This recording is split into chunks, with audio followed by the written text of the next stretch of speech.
Terzina ljubavnica već divlja. Sofija mu dala ultimatum. Zbog ovoga neće vidjeti bebu. Bora Terzić dobio opomenu od ljubavnice.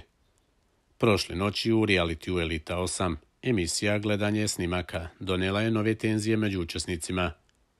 Voditeljka Ivana Šopić najavila je veće ispunjeno ogovaranjima, spletkarenjima koje su učesnici do sada propustili da vide.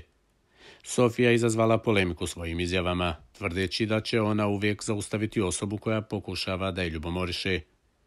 Ova izjava je izazvala žustre reakcije među ostalim učesnicima, posebno Borom, koji je jasno izneo svoje neslaganje sa Sofijinim stavom.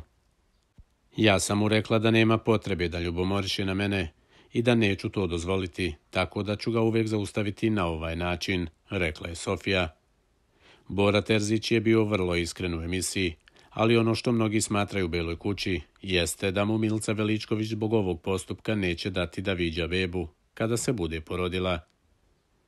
Kakav crni gruja da ide sa njom ispod trema da pričamo o Mimi. Ja sam rekao da neću to dozvoliti.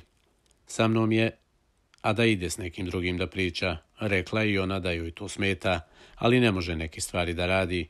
Ne želim da dolazim u situaciju da radim tako neke stvari.